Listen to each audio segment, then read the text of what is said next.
porque solos no podemos. Necesitamos tu gracia que nos envuelva todos los días. De tal manera que estas palabras que hemos cantado en esta canción se hagan realidad. Amén. Nosotros no venimos a emocionarnos, a emocionar nuestras almas. Amén. Nosotros hemos venido para adorar.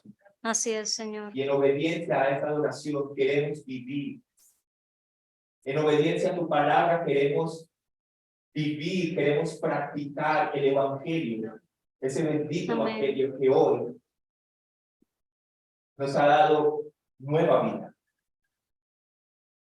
Nos está transformando para hacernos a la imagen de Cristo. Amén. Señor, sé tú en medio de nosotros. Mira tu iglesia en esta mañana, en este momento, en este tiempo. Pesa nuestros corazones mientras que seguimos adorando por medio de tu palabra. Amén. Que nuestros corazones, Señor, sean guiados exclusivamente hacia Cristo. Amén. De tal manera que nosotros podamos aprender y seguir edificando nuestras vidas Amén. sobre el fundamento que se nos ha dado. Amén. Cristo Amén. Jesús. Gracias, Roca Eterno. Gracias. Gracias por tu bondad, Señor. En tus manos estamos. Sé tú con nosotros y en nosotros. Para la gloria de Dios. Amén. Amén. Muy bien, mis hermanos, les invito a que tomen asiento.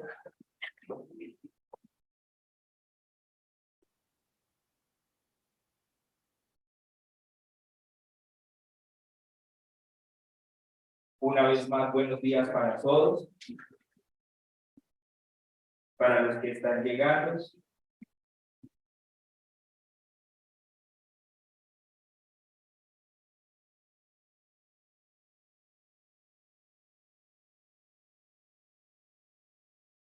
¿Me escuchan bien? Vamos a darle el tiempo que los niños vayan saliendo a su sitio de instrucción.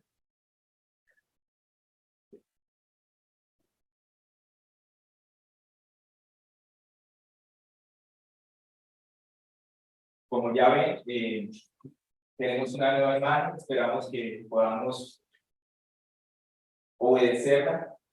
No es apagar los celulares, es colocarlos en silencio para ayudarnos a concentrar en lo que es más importante, la palabra del Señor. Muy bien, mis amados hermanos, quiero que nosotros recordemos que nosotros estamos en una plantación y que en medio de la plantación de una iglesia muchos factores se presentan en el crecimiento. Es como cuando se siembra una semilla y tenemos que esperar que ella crezca. Y en este proceso de crecimiento, la semilla necesita ser regada, primero plantada, regada y después cuidada.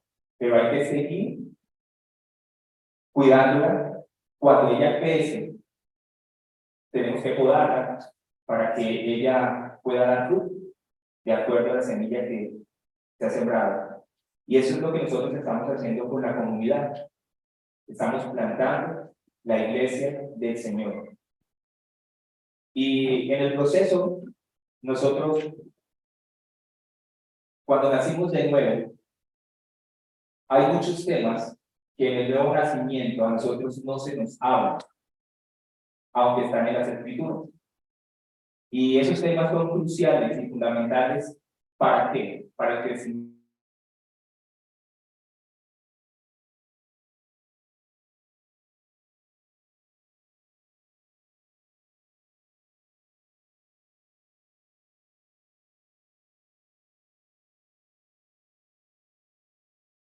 Nosotros estamos muy acostumbrados a recibir la salvación y a entender que somos salvos.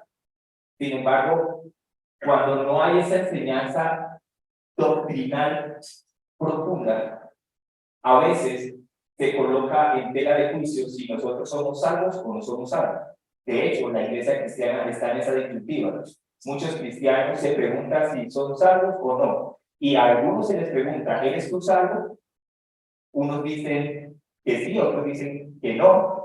Unos piensan que la salvación se pierde, otros piensan que la salvación no se pierde. Eso hay un montón de cosas que, por no conocer las escrituras, nosotros hemos creído esto y eso no nos da la convicción y la confianza para poder caminar este terreno del cristianismo, que es largo, pero que nosotros no lo caminamos solos. Entonces, en este proceso es que nosotros estamos en una plantación donde hay personas, muchas de las que nos acompañan aquí tal vez vienen con ese concepto. Algunos conceptos como piensan que la salvación se pierde, otros que no. Pero por eso Dios nos ha permitido plantar. ¿Qué es lo que nos ha permitido plantar? Bueno, su fundamento, el Evangelio. Cuando nosotros nacemos de nuevo, cuando hay una regeneración, eso nos coloca automáticamente delante del Señor justificados. Automáticamente somos justificados. Pero en esa justificación hay muchos principios que no se nos ha enseñado. Y cuando nosotros venimos a libros como el que estamos estudiando de Primera a los Corintios, hay cosas que nosotros no entendemos. Y nosotros venimos viendo a través de lo que Pablo les está diciendo a la iglesia en Corinto, de la manera en que la cruz los ha salvado, la manera en que el evangelio que se les fue predicado los puso a ellos en un lugar de salvación. Pero también vemos que al parecer, cuando el cristiano es salvo, se le olvida, o bueno, no solamente se le olvida, sino que a veces no entiende que hay madurez. Nosotros crecemos como niños, no sabemos cómo caminar el cristianismo. Es obvio porque antes no lo hacíamos, éramos naturales, no éramos seres espirituales, no había una disposición hacia Dios. Cuando la hay, es donde empieza el proceso. Pero en esta inmadurez, mis hermanos, como creyentes cometemos muchos errores. Dentro de esos errores está que nosotros no sabemos edificar la vida cristiana. ¿Por qué? Porque somos niños. Necesitamos que se nos enseñe. Y por eso es que Pablo le llamó a los corintios la atención. En el capítulo 3, del verso 1 al verso 9, donde él les llama a ellos la atención porque después de él haber estado un tiempo con ellos, haberles predicado el evangelio y haberse ido de Corintios, se esperaba que ellos fueran edificados, que ellos hubieran madurado, pero no. Él dice que tiene que llamarlos a ellos inmaduros, niños en Cristo. Y no solamente esto, dice que tienen que hablarles como si fueran gente del mundo, como si fueran unas personas naturales, carnales. De hecho, son tan carnales que hay disputas y divisiones entre ellos. ¿Y esto por qué? Porque ellos no han madurado, no han crecido. Pablo entra con el tema de que ellos no han entendido las cosas profundas. Sin embargo, Pablo les está enseñando cosas profundas ahora para que ellos se ubiquen, porque no se pueden quedar todo el tiempo esperando que ellos maduren. Él entiende que hay gente en medio de la iglesia que sí está madurando y que necesitan entender otras cosas. Como por ejemplo, que el cristiano cuando es nacido de nuevo, recibe salvación, no solamente se le coloca en un lugar de preeminencia y recibe herencia, sino que ahora ese cristiano tiene que dar evidencia de una vida cristiana. Y esa evidencia de la vida cristiana se muestra en sus obras. Esas obras que nosotros vemos todos los días, no solamente los que estamos acá hoy reunidos, sino también las personas con las cuales nosotros nos reunimos en nuestros lugares de trabajo, en nuestros lugares de estudio, en las universidades, etcétera, etcétera, etcétera. Nuestras obras hablan de lo que nosotros creemos. Esa es la realidad, en muchas ocasiones. Y esto es lo que Pablo le dice entonces ahora a los corintios. Lo que nosotros vamos a ver el día de hoy. La manera como ellos, aún siendo inmaduros, no entendiendo lo que deberían entender, pero a pesar de eso, él les dice, ustedes son salvos, pero sus obras, esas obras que por salvación deberían estar evidenciadas en su servicio al Señor, van a ser probadas. No importa si ustedes son maduros o inmaduros, todas sus obras van a ser probadas. Y mis hermanos, hoy le he colocado a este sermón, cuidado cómo edificas. Cuidado cómo edificas. ¿Por qué cuidado cómo edificas? Porque nosotros estamos llamados a edificar nuestras vidas a la luz del Evangelio. Cuando nosotros nacimos de nuevo, nosotros no teníamos responsabilidad en el sentido de que no conocíamos a Cristo. Estábamos condenados, sí, pero nuestra responsabilidad espiritual no la había, porque no lo conocíamos. Cuando nacimos de nuevo, cuando el Espíritu hizo esa labor en nosotros, automáticamente se nos entregó una responsabilidad. La responsabilidad es que somos vivos, que estamos vivos y ahora podemos crecer. Entonces el niño tiene que aprender a caminar, tiene que crecer y tiene que madurar. Y para hacer este proceso tiene que crecer en las Escrituras. Los corintios debían edificar sus vidas en la palabra del Señor. Igual que la comunidad, es la iglesia. ¿Y saben qué es lo más curioso? Que el apóstol Pablo, él siempre ha tenido en mente el retorno del Señor. Siempre. Eso fue lo que él esperaba y anhelaba después de su encuentro con Cristo. En los versos 14 y en el verso 15 del capítulo 3, Pablo dice: si permanece la obra de alguno que ha edificado sobre el fundamento, recibirá recompensa. Ahí está una palabra, recompensa. Pero el verso 15 sigue diciendo: si la obra de alguien es consumida por el fuego, sufrirá pérdida. Sin embargo, él será salvo. Entonces está la palabra recompensa y está la palabra salvación. La recompensa, ¿quién la da? El mismo que salva. Así que Pablo siempre tiene en mente en su corazón el hecho de que aquel con el que se encontró en el camino a Damasco, ese mismo le va a dar recompensa a él. Y no solamente le va a dar recompensa, sino que también es el mismo que le ha dado salvación. Y esa es una de las cosas que él mantiene en todos los escritos de las cartas, de sus epístolas. Pero esto él lo está diciendo en el contexto de las divisiones.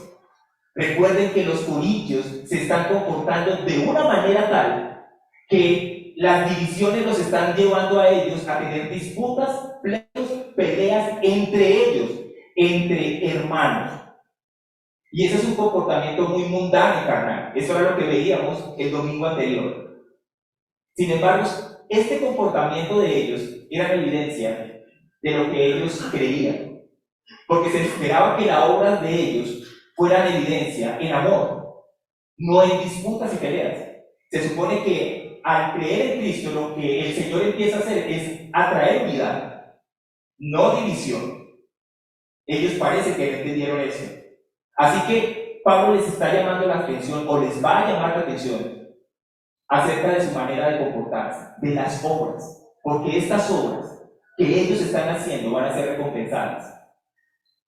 Y van a ser recompensadas por el Señor al regresar.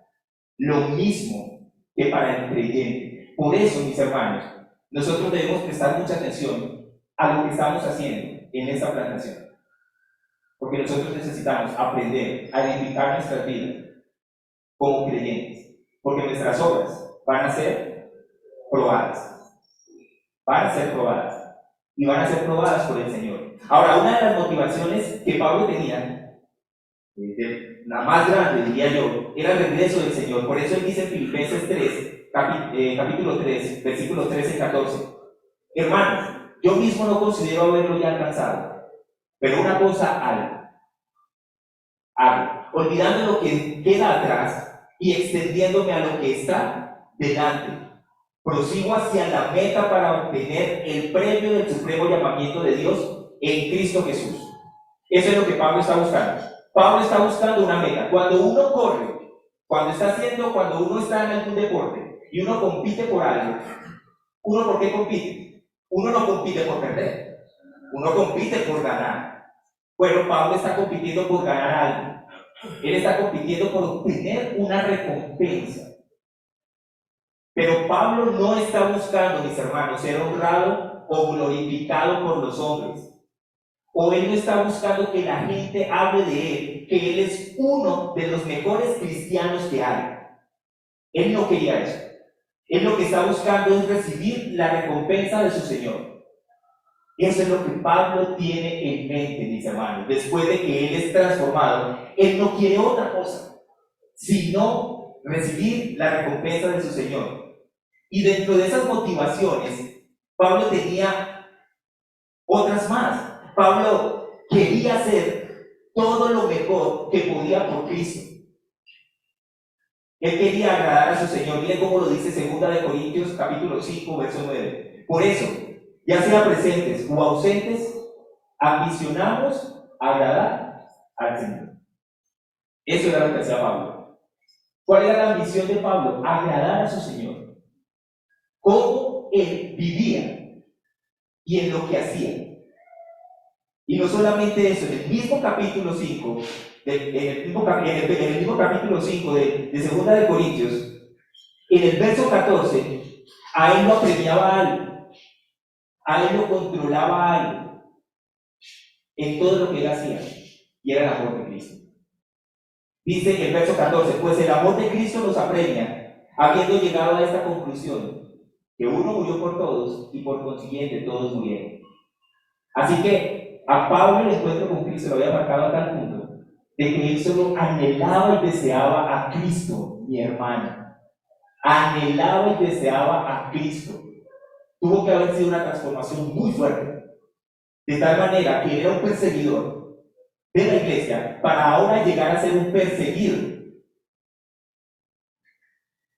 Tiene que ser algo muy profundo. Él no quería nada más. Pablo tenía estatus, posición, conocimiento, y todo eso lo dejó por basura. Por Cristo, solo por Cristo. Otra motivación de Pablo la encontramos en el verso 15, cuando él entendía la obra de Cristo, cómo había sido consumada. Y dice, y por todos murió, para que los que viven ya no vivan para sí, sino para aquel que murió y resucitó por ellos. Pablo dice que ningún creyente, incluido él, debería vivir para sí. Debería vivir para Cristo, porque Cristo murió por él, para que los que viven ya no vivan para sus deleites, sus deseos, sus anhelos, su voluntad, sino para los de aquel que dio su vida por ellos y resucitó por ellos. Ahora la pregunta es, ¿por qué el creyente hoy día no vive para la gloria de aquel que dice que le salvó? Porque las obras que hacen dan evidencia de que Cristo parece que no fuera su Señor. Porque Pablo está diciendo que todo aquel que vive para Cristo, o que todo aquel por cual Cristo murió, debería vivir para él. Entonces aquí hay un problema, y es cómo entendemos el Evangelio. Pero Pablo no hacía las cosas a medias, mis hermanos. Cuando Pablo tuvo el encuentro con Cristo, después de que Pablo tiene ese encuentro con el Señor, su vida cambia, su cosmovisión cambia, y Pablo ahora, cuando él corría o peleaba una batalla, lo hacía para ganar. Mire cómo lo dice 1 Corintios 9, 24 al 27. No se dan cuenta de que en una carrera todos corren, pero solo una persona se lleva el premio. Así que corran para ganar. Todos los atletas se entrenan con disciplina, lo hacen para ganar un premio que se desvanecerá. Pero nosotros lo hacemos por un premio eterno. Por eso yo corro cada paso con propósito. No solo doy golpes al aire. Yo no estoy corriendo esta carrera como golpeando el aire, no. Yo tengo un propósito claro. Yo tengo un objetivo claro. disciplino mi cuerpo, disciplino mi cuerpo, como lo hace un atleta. Lo entreno para que haga lo que debe hacer. De lo contrario, temo que después de predicarles a otros, yo mismo quede descalificado. Pablo entendió, mis hermanos, cuando conoció el mismo evangelio que tú y yo hemos conocido, el mismo. Pablo no escuchó otro evangelio.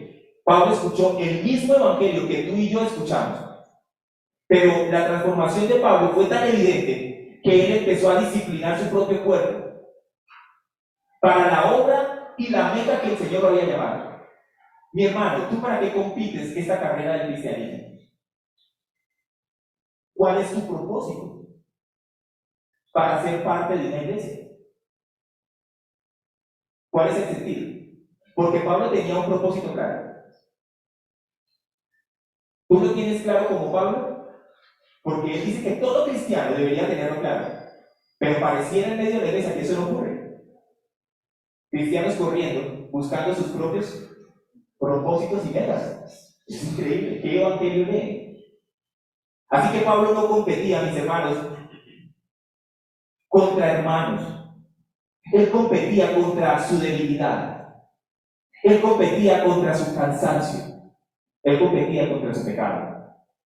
Todo por querer glorificar al Señor.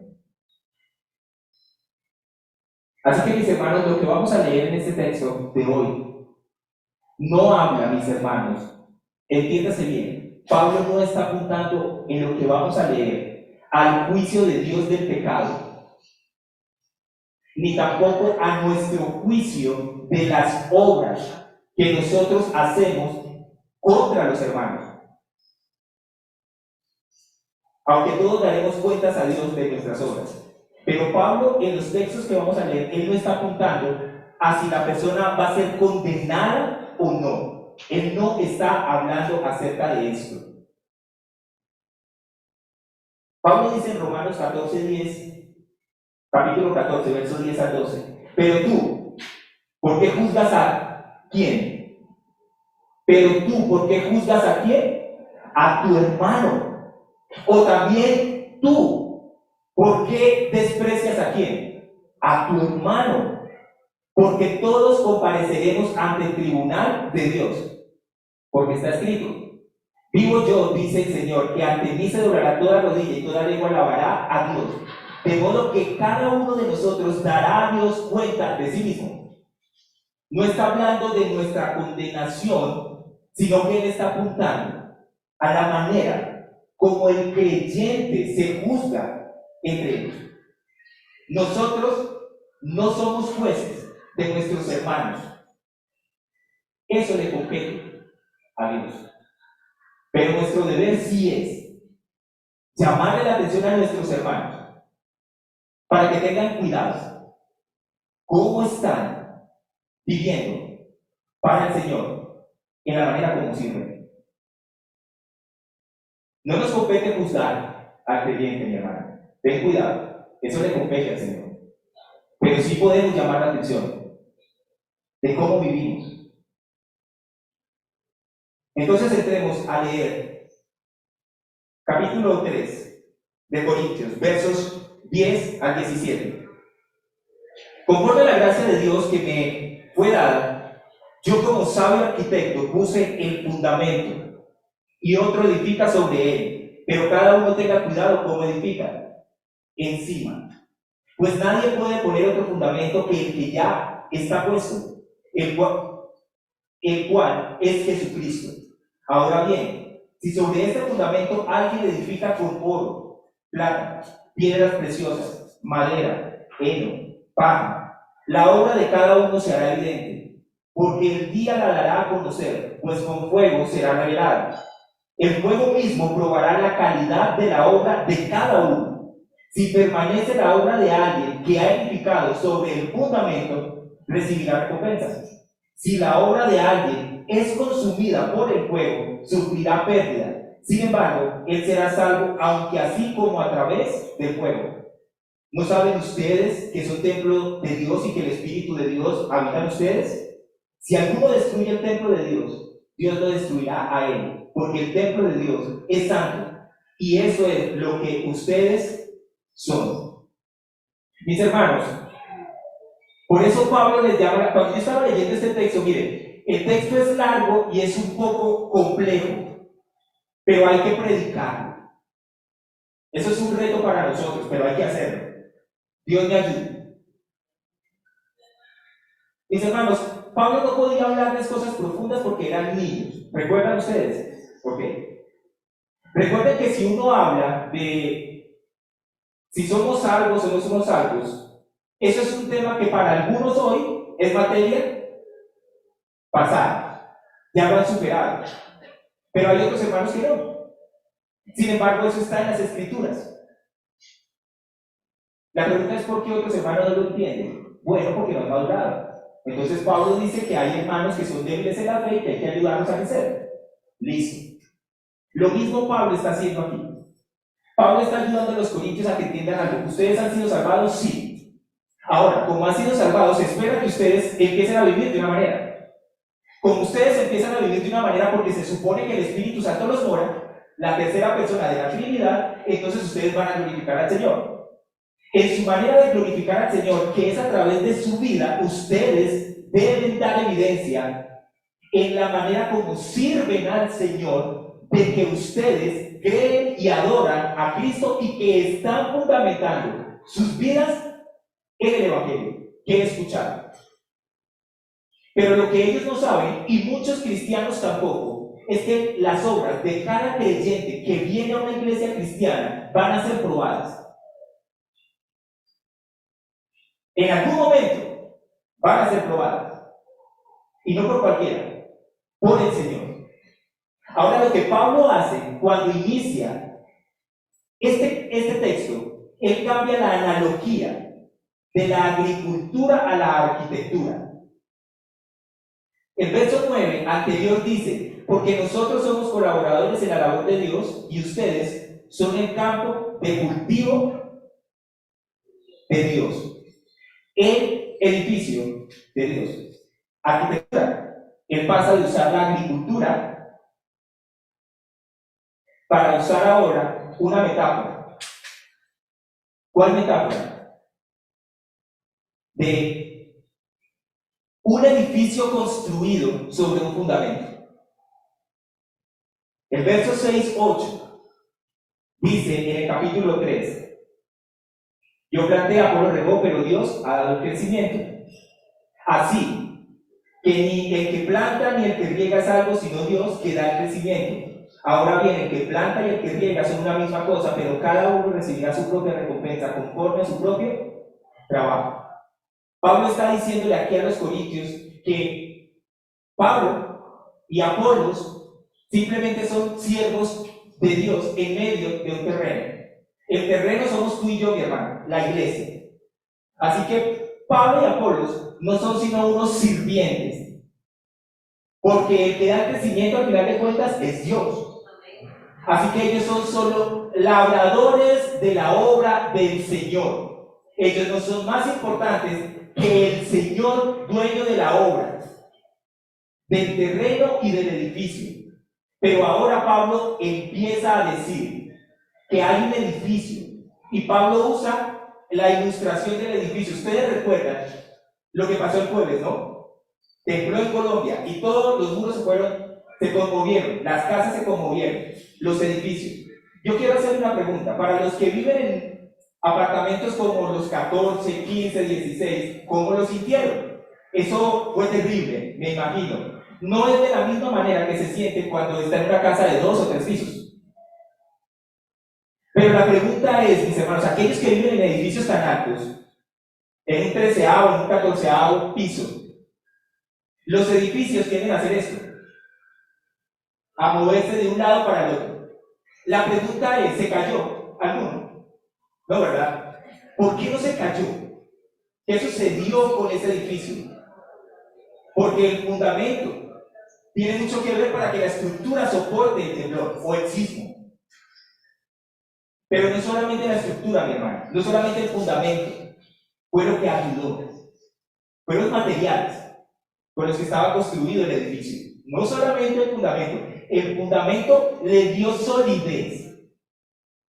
Pero si no estuviera construido, si estuviera construido con barete, ¿qué pasa? ¿Cierto que se derrumba? Claro. ¿Quién conoce el barete? Para los demás el barete es como una mezcla de barro que se usa por allá en el Amazonas y en algunos lugares, pueblos que no son para construir las casas. Entonces imagínense. Muy bien, eso es lo que Pablo nos está diciendo a nosotros hoy. Que la vida del creyente es como un edificio. De hecho, la del creyente no, la iglesia en general es un edificio, es el edificio de Dios. Y que tu vida, mi hermano, y la mía, está construida o debe ser construida sobre un fundamento. El fundamento es Cristo. El problema es que hay materiales en el cristianismo en el cual nosotros podemos fundamentar nuestras vidas. Y eso es lo que Pablo nos va a mostrar. Quiero que consideremos 5 aspectos de la obra del pueblo de Dios en la tierra.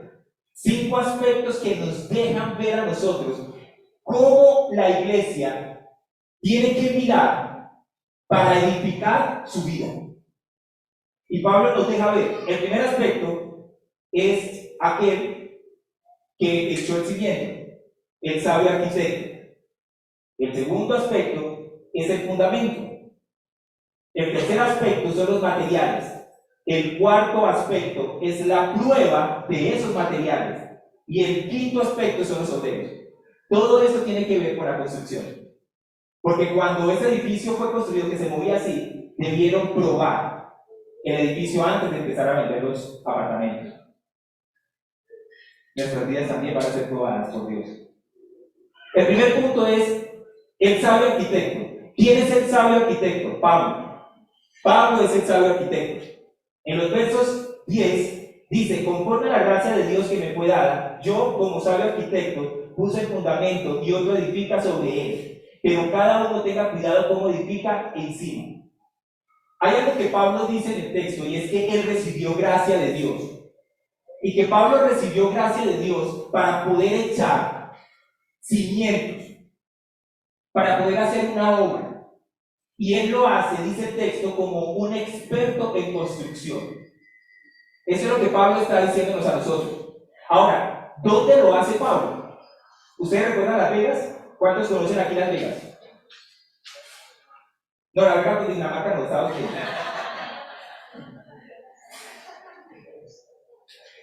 Ve Las Vegas, la regla es.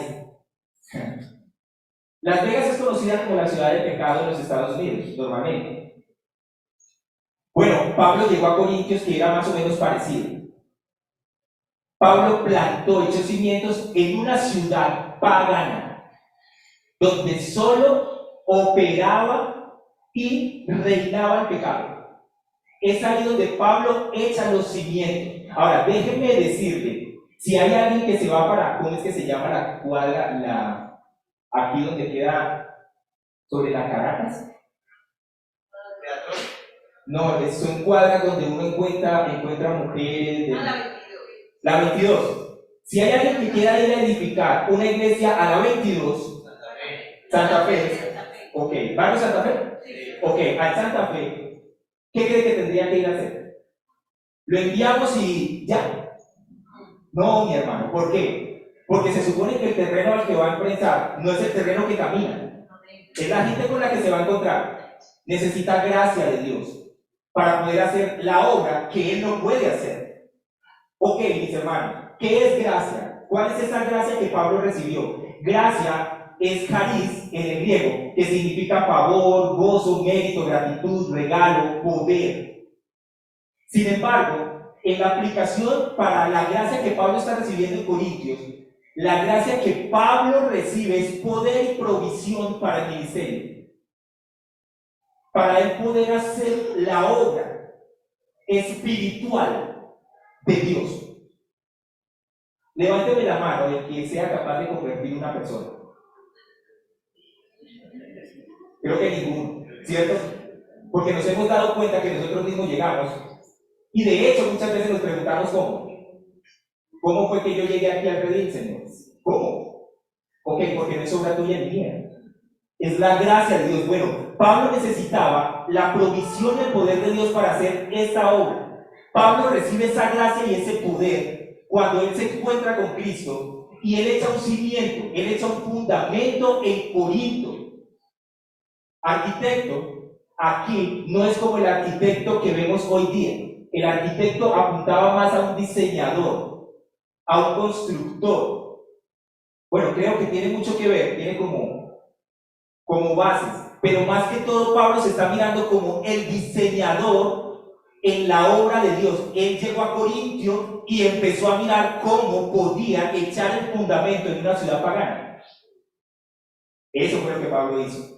Pero él lo hace por gracia. ¿Y por qué lo hace por gracia? Él porque inicia diciéndole a la gente que conforme a la gracia de Dios, porque hay un problema entre los corintios, son inmaduros. Y como son inmaduros, lo primero que los corintios van a pensar es que Pablo se está jactando. Él se está elevando. No, él les está diciendo a ellos, por la gracia de Dios hago lo que hago. Muchos se paran en los púlpitos a predicar. Y lo único que la gente hace es levantarles el ego. ¿Cómo predicaste de bien? No, mi hermano, es por gracia que lo has hecho. Es por gracia, nada más. Así que eso es lo que Pablo les está diciendo porque ellos son inmaduros. Ellos van a desenfocar lo que Pablo está diciendo. Así que la particularidad de Pablo era echar fundamento. Es decir, predicar el evangelio. ¿Y cómo lo hizo Pablo? Bueno, Pablo lo hizo desde su conversión. El Señor llamó a Pablo y lo usó para empezar a establecer iglesias, para instruir iglesias. ¿En dónde lo hizo Pablo? En Asia Menor, en Macedonia y en Grecia. Ahora, él vuelve y resalta esto. Mis hermanos, la gracia de Dios, porque la inmadurez en medio de la iglesia es tal que nosotros ponemos a las personas arriba. Pablo entiende eso y por eso hay divisiones entre la iglesia. Ellos no han entendido la gracia de Dios. Por eso Pablo dice, quien planta y riega no son nada. De hecho, Pablo no tenía de qué jactarse. Porque lo que él hacía era por la obra de Cristo. Mire lo que dice Romanos 15, 18. Sin embargo, no me atrevo a jactarme de nada, salvo de lo que Cristo ha hecho por medio de mí al llevar a los gentiles a Dios a través de mi mensaje y de la manera en que he trabajado entre ellos. ¿Qué hizo Pablo, mis hermanos? ¿Qué hicimos nosotros? ¿Qué hicieron ustedes para ganar el favor de Dios? Eso es lo que Pablo les está diciendo. Esto nos debería llevar a nosotros a estar pensando cómo estoy viviendo y cómo estoy sirviendo al Señor. El éxito de Pablo, mis hermanos, es la obra de Cristo en él. Colosenses 1:29. Con este fin también trabajo. ¿Cómo? ¿Haciendo qué? Esforzándome según su poder, que obra poderosamente en mí. Eso era lo que Pablo hacía, mis hermanos. Pablo trabajaba en la gracia, pero él entendió la gracia que lo salvó. Y cuando él entendió la gracia que lo cambió y que lo transformó, él entendió que su llamado era mucho más profundo y eterno que él mismo. De hecho, él se tiene por basura. Él no, lo que ha aprendido, el conocimiento que tiene, dice que no sirve para nada.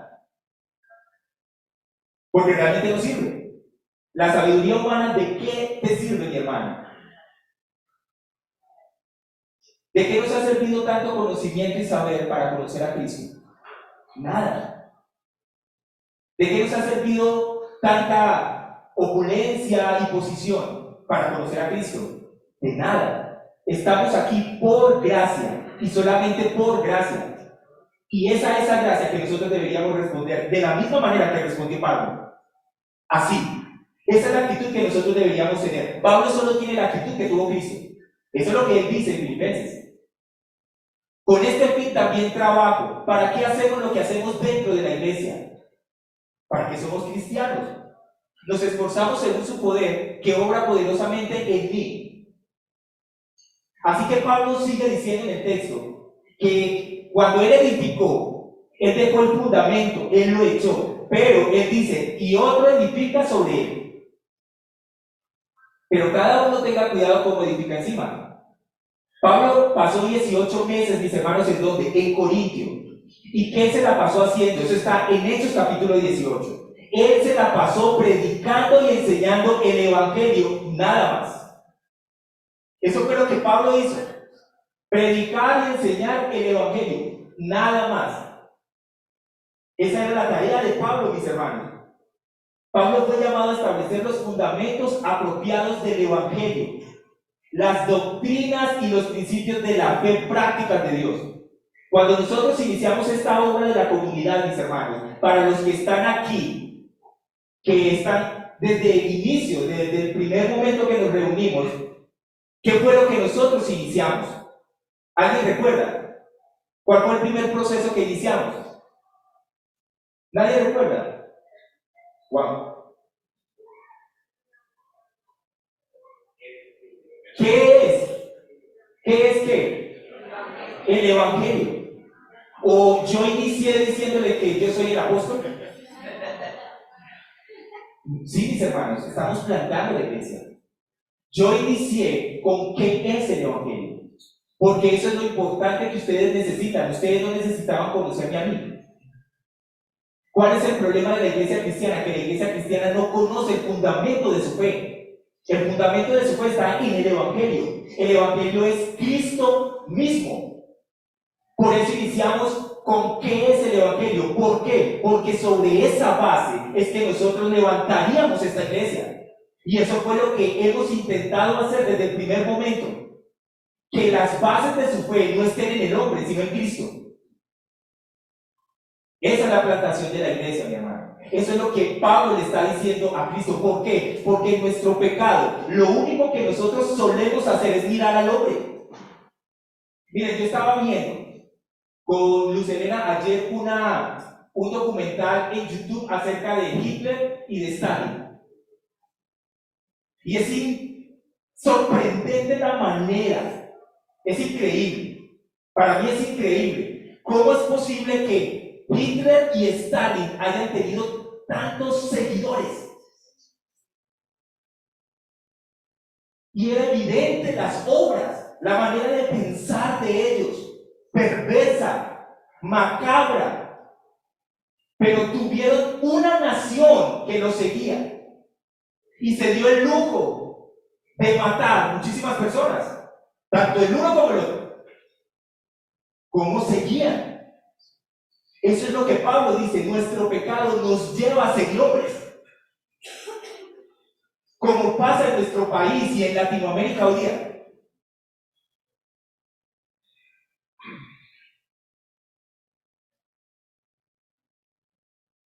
Por eso la tarea de Pablo era establecer los fundamentos del Evangelio. ¿Por qué? Porque en el Evangelio es donde está descrito la obra que Cristo hizo.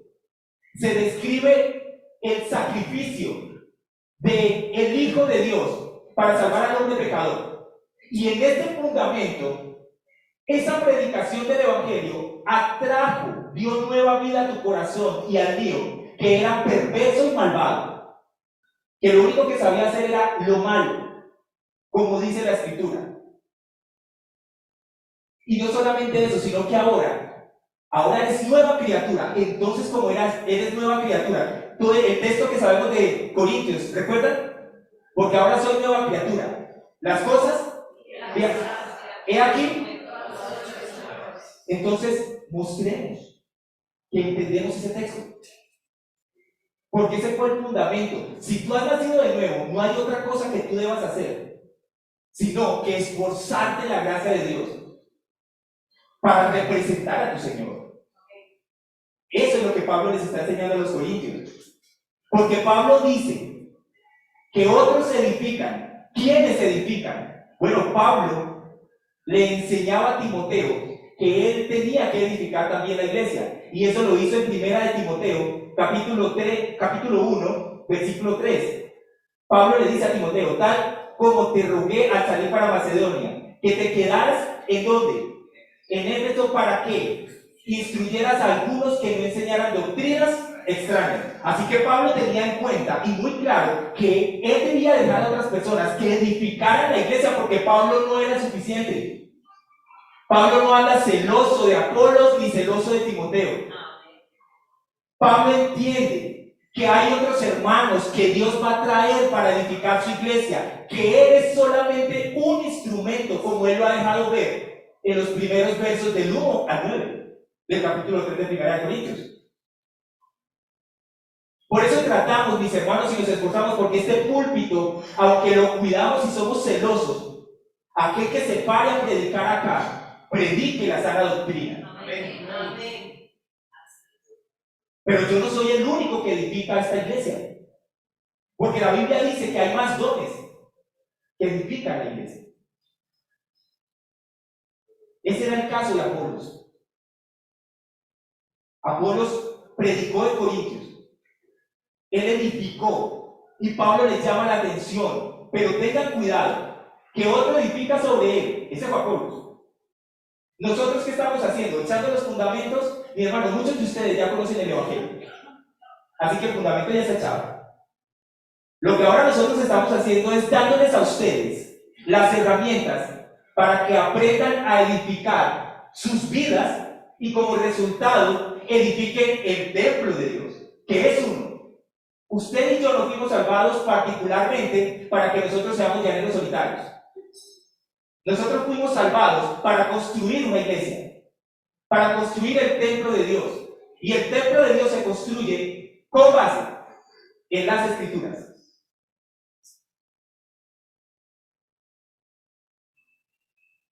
Por eso Pablo dice, cada uno tenga cuidado como edifica. Encima. Se refiere a evangelistas, pastores, ancianos, líderes dentro de la iglesia y a todo creyente que es llamado a enseñar el evangelio. Mira, mi hermano, si yo no termino los puntos hoy, no te hagas lo terminamos el próximo, así quedamos en el segundo. Pero para mí esto es importante, ¿saben por qué? Porque nosotros necesitamos edificar sus corazones. Esa es mi responsabilidad y de todos los que se paran aquí. No crean que es solamente mía, es todos los que se paran a cantar también y a adorar. Es tarea de todos los hombres que estamos aquí, que ustedes ven. Es tarea de ese grupo que le hemos llamado duros, ¿recuerdan? Es la tarea de ellos también. Mi tarea es que tengan herramientas sólidas para glorificar al Señor. El segundo punto es el fundamento. ¿Quién es el fundamento? Jesucristo. Pablo dice en el verso 12, pues nadie puede poner otro fundamento que el que ya está puesto, el cual es Jesucristo, dice él. La tarea principal de Pablo, mis hermanos, era echar los cimientos, el fundamento del Evangelio. Pero el diseño, el fundamento que Pablo tenía, solo lo tenía por gracia de Cristo. Así que lo único que él hace es echar lo que él conoce, el fundamento, a Cristo mismo. El único, mi hermano, mi hermana, el único fundamento cristiano bíblico es Jesucristo. No hay otro. No hay otro, mi hermano. El fundamento de una iglesia, mi hermano, no es la ética cristiana. El fundamento de la iglesia no es la historia de la iglesia cristiana. El fundamento de la iglesia no es las tradiciones de la iglesia cristiana. El fundamento de la iglesia no es las decisiones que una iglesia tome. El fundamento de la iglesia es Cristo mismo. Y eso es lo que las escrituras nos enseñan, mis hermanos. Las escrituras nos enseñan a nosotros todas las cosas acerca del fundamento que es Cristo Jesús. Todo lo que nosotros necesitamos saber acerca de Él. Miren el Antiguo Testamento. El Antiguo Testamento, ¿qué hace? Predijo y preparó la encarnación del Hijo de Dios. Por eso debemos conocer el Antiguo Testamento. Los evangelios, ¿qué hacen? Los evangelios nos cuentan la historia del ministerio terrenal del Hijo de Dios. ¿Qué hacen los hechos de los apóstoles? Nos cuentan la historia de la iglesia primitiva los primeros años. ¿Qué hacen las epístolas que escribió Pablo, Pedro, Santiago? Esas epístolas nos cuentan acerca del mensaje y la obra de Jesucristo. ¿Qué hace Apocalipsis? Apocalipsis es el testimonio final del reinado y el regreso inminente del Hijo de Dios. ¿Quieres tú edificar tu vida en Cristo, mi hermano? Tienes que leer las Escrituras. Mira, mi hermano, cuando yo estaba mirando el documental ayer, llamaba mi atención el hecho del comportamiento de esos líderes. ¿Cómo comenzaron? ¿Sabes cómo comenzó el discurso de Hitler? ¿Qué solo quería? La paz.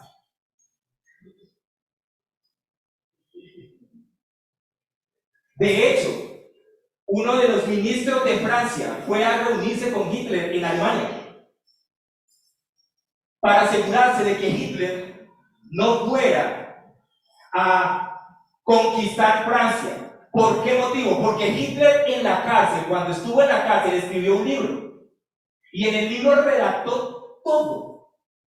Bueno, no detalles de cómo él iba a hacer lo que hizo con los judíos, pero redactó toda su manera de pensar acerca de Estados Unidos y de cómo veía a Europa. Y eso llegó a los franceses, porque fue un libro que después de un tiempo, al principio no tuvo acogida, pero después, ¿cómo es la maldad? Lo diabólico eso es diabólico, mi hermano. ¿Cómo empezó a coger auge después de 20 años de que él lo haya escrito? Y eso llegó a los franceses y les llamó la atención. Pero ¿saben qué? Los franceses ni los ingleses que habían leído el libro decían, no, eso no va a pasar. Pero pasó. Pero él quería la paz.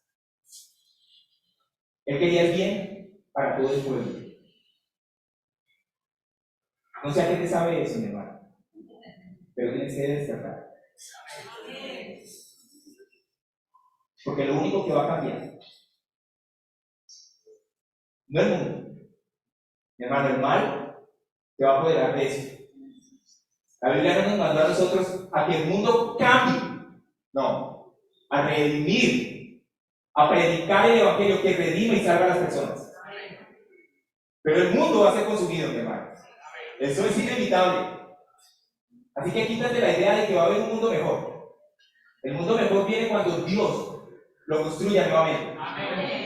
Ahora, lo que nos compete a ti y a mí, que tenemos el Espíritu de Dios y su gracia, es predicar el evangelio para que la paz verdadera de Dios gobierne y salve los corazones de aquellos que no creen. Eso fue lo que Pablo le quiso enseñar a los corintios. Maduren, iglesia. Les predicó el fundamento, a Cristo mismo. Por eso es que Jesús en Juan 5:39 dice, ustedes examinan las Escrituras porque piensan tener en ellas la vida eterna y son ellas las que dan testimonio de mí. ¿Saben cuál era el problema de los líderes a los cuales Jesús les estaba hablando y a los judíos? Es que ellos se aprendieron las Escrituras, leían las Escrituras, reflexionaban las Escrituras, meditaban las Escrituras, dormían con ellas, pero nunca descansaron en la roca de la salvación hacia la cual apuntaban las Escrituras, porque el texto dice, y ellas son las que dan testimonio de mí. Yo soy acerca de quien las Escrituras hablan. Pero ellos se las sabían, mi hermano. Nicodemo sabía las Escrituras. Y Jesús tiene una conversación con Nicodemo y le dice: Nicodemo, es necesario que el hombre nazca de nuevo. ¿Pero cómo? ¿Tiene que volver a entrar y salir? Nicodemo, tú no entiendes lo que te estoy diciendo. Tú que eres maestro, tú que guías a ciegos, tú eres uno de ellos. Tienes que nacer de arriba. Porque Cristo, mi hermano, es la roca. Cristo es la piedra preciosa angular de gran valor. Ellos tenían a la roca delante de ellos. Ellos tenían al Salvador frente a ellos. Ellos tenían al Creador del universo hablándoles. Y aún así sus vidas no estaban edificadas en la roca, en Cristo, que fue desechada por los edificadores. Por eso es que Pedro, en primera de Pedro capítulo 2, versos 6 y 8, él dice: y viniendo a él como a una piedra viva, desechada por los hombres, pero escogida y preciosa delante de Dios, también ustedes, como piedras vivas, sean edificados como casa espiritual para el sacerdocio santo, para ofrecer sacrificios espirituales aceptables a Dios por medio de Jesucristo. Pues esto se encuentra en la Escritura: yo pongo en Sión lo que leyó Sergio en Isaías, una piedra escogida, una preciosa piedra angular, y el que crea en él no será avergonzado. Este precioso valor es pues para ustedes, los que creen. Pero para los que no creen, la piedra que desecharon los constructores, esa en piedra angular se ha convertido, y piedra de tropiezo y roca de escándalo, pues ellos tropiezan porque son desobedientes a la palabra, y para ello estaban también destinados. Mis hermanos, miremos el texto un momento. Ya voy a acabar. Continuamos el próximo domingo, pero mira el texto, mi hermano. Pedro dice que viniendo a él como a una piedra viva. ¿Quiénes? Los que están escuchando.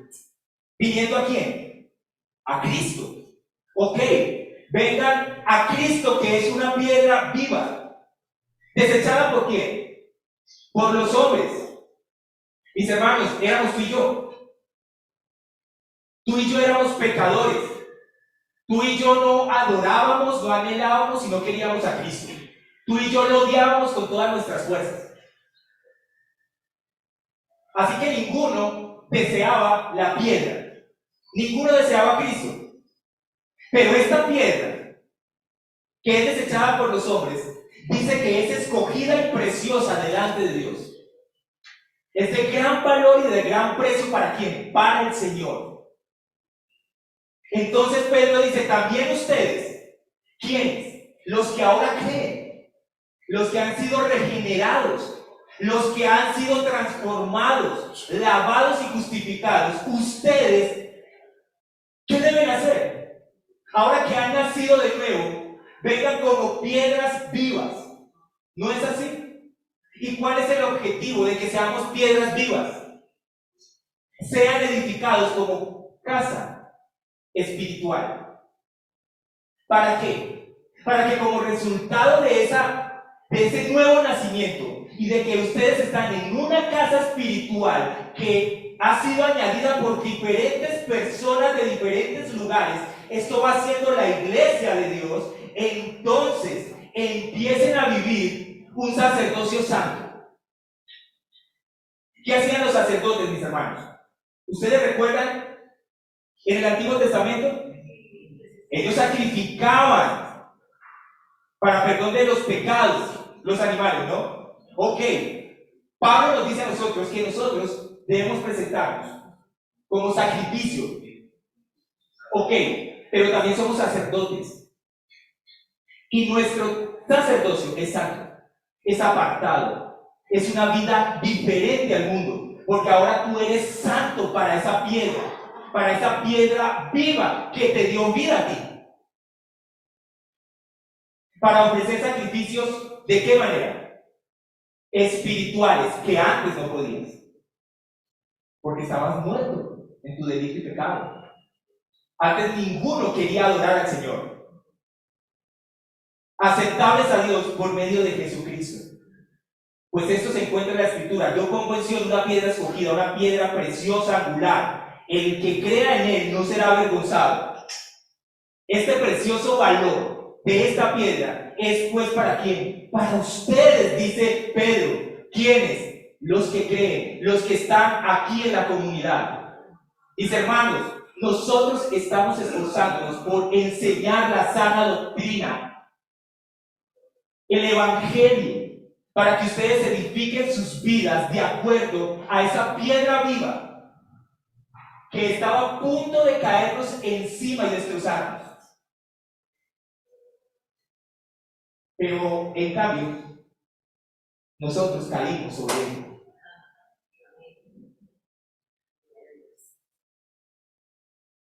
Pero para los que no creen, la piedra que desecharon los constructores, esa en piedra angular, se ha convertido, y piedra de tropiezo y roca de escándalo, pues ellos tropiezan porque son desobedientes a la palabra, y para ello estaban también destinados. Veamos, estamos predicando, estamos plantando. Yo sabía que eso me iba a pasar, pero cuando yo lo estoy preparando, esos textos son de entender, mis hermanos, porque hay muchas preguntas que hacerle al texto, en ese caso. Y muchos creen que Pablo está hablando de la condenación de la salvación, de condenar al que no cree. Y Pablo no está hablando de esto aquí en este texto. Pero tenemos que aprender a entender lo que Pablo está diciendo, mis hermanos, y para eso necesitamos crecer. Mi hermano, ¿cuál es el objetivo con el cual tú vienes los domingos a la comunidad? ¿Cuál es tu motivación primaria? ¿Porque te gustan los que cantan? ¿Porque te gusta ese amor que hay? ¿Se siente como bien? Está bien que se sienta bien. Pero si el objetivo es porque te sientes bien, y no es porque Cristo gobierna tu corazón, mi hermano, tus obras y las mías van a ser probadas. ¿Con qué estás edificando? ¿En qué estás edificando? ¿Qué haces con lo que tú escuchas y vives aquí en la comunidad? Mi hermano, la iglesia va a ser arrepentida. Nosotros queremos prepararte bien.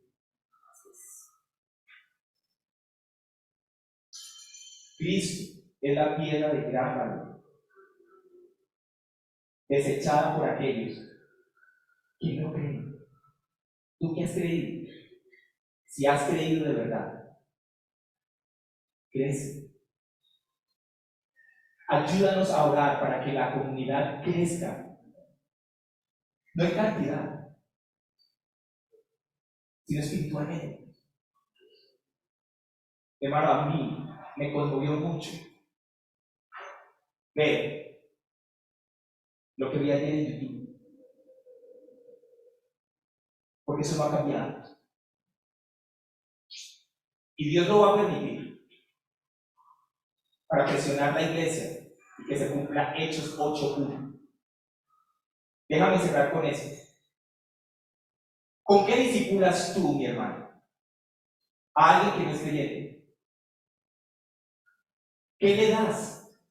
¿Tus experiencias? Porque Pablo dio lo que más poder tiene, el evangelio. Oremos al Señor, mis hermanos, para que Él nos permita edificar nuestras vidas en Cristo y que Cristo sea lo que más anhelemos, deseemos y adoremos. Que Él rompa todos los ídolos en nuestro corazón, nuestra posición, las cosas materiales, nuestros amigos, el enfocarnos en personas. Que Cristo sea lo más deseable como fue para Pablo. que el propósito por el cual tú vienes los domingos y los días que nos reunimos no es simplemente porque te quieres sentar para crecer y engordar, sino porque tú quieres enseñar a otros de ese maravilloso amor de Cristo por el cual tú fuiste ganado también. Porque ese es el propósito de Pablo y el propósito de nosotros, es Cristo. Y yo lidio con ese propósito todo el tiempo, porque yo también soy hombre. Pero ¿saben qué hace el Señor para animarme? Me lo recuerda a ustedes. Y me recuerda quién soy yo para pensar que yo hice algo para producir eso que yo en mis ojos. Fue Cristo.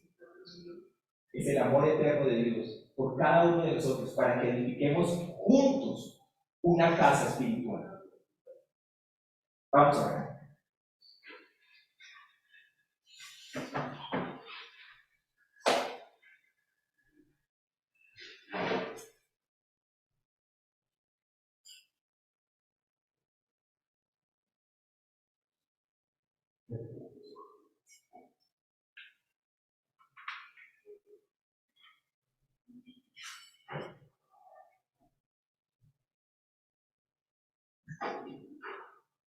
Señor, tú sabes que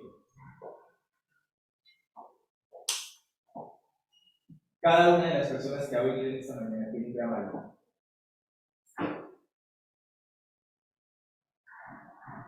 Tiene un gran valor porque tienen la imagen de Dios.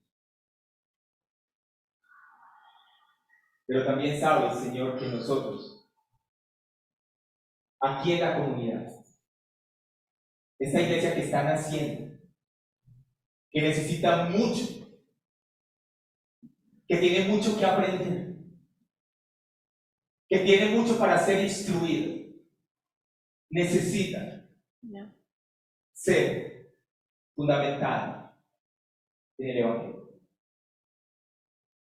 Necesitamos entender el Evangelio, Señor, que nos permite a nosotros conocer el fundamento de nuestras vidas. Pero no lo podemos hacer solos.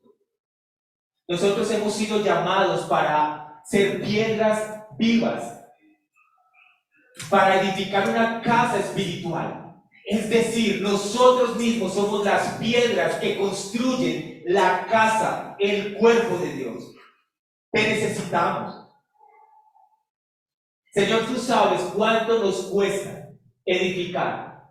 Y que cuando nosotros nacimos de nuevo, por primera vez, nosotros tal vez edificamos con madera, con heno, con paja, porque no entendíamos muchas cosas. Pero ahora que vamos entendiendo poco a poco más, podemos edificar con oro, con plata y con piedras preciosas. Porque esa es tu misericordia y compasión. Nosotros estamos aquí para hacer una iglesia viva, un cuerpo que represente y dé testimonio de Cristo, que se esfuerza por ver la gloria del Señor en la gracia que actúa en nosotros como actuó en Cristo y en Pablo y en los apóstoles. Produce salvación, Señor, en aquellos que están aquí, que no están seguros de su salvación, que están dudando de su salvación. Produce salvación, que ellos puedan mirar a Cristo Jesús y puedan reconocer allí en la cruz del Calvario que solo a través de Cristo y por esa obra maravillosa es que ellos pueden ser perdonados y arrepentirse de sus pecados, de tal manera que puedan levantar su mirada con fe hacia Cristo. Pero para creer, solo tú puedes darnos el don de la vida. Amén. Y edifica a la iglesia que ya tiene el fundamento de Cristo para crecer en el Evangelio, en tu palabra, para pelear, para luchar contra la carne y ser instruidos, para no dejarnos gobernar de la carne, que Amén. quiere guiarnos, que quiere instruirnos y que quiere hacernos conforme a ese modelo del mundo de donde fuimos sacados. Oh, Ayúdanos, Señor. ayúdanos, ayúdanos. Pablo como arquitecto, como perito constructor, Señor, echó el fundamento. Y hoy nosotros lo leemos, pero hemos menospreciado el fundamento que es Cristo. Oh, Señor. Esa piedra Nuestro preciosa fundamental en Cristo. es tu piedra, Señor. Nosotros caímos encima de esta piedra para ser quebrantados y quebrados. Ah, Señor, la comunidad no es mía, es tuya. Cada una de estas personas las has traído tú, no yo. Amén, amén, Señor, amén. Somos tuyos, Dios. Somos Te tuyos. pertenecemos, Señor, pero por favor te clamamos, edifica esta casa espiritual Edifícanos, para la gloria de tu edifícanos nombre. como piedra viva, Señor. Pon uno encima Y de que otro. solo el Señor sea glorificado. Y por favor, Señor, quebrántanos, de tal manera que no olvidemos que toda la gloria, toda la honra, toda la majestad es de Cristo el Señor.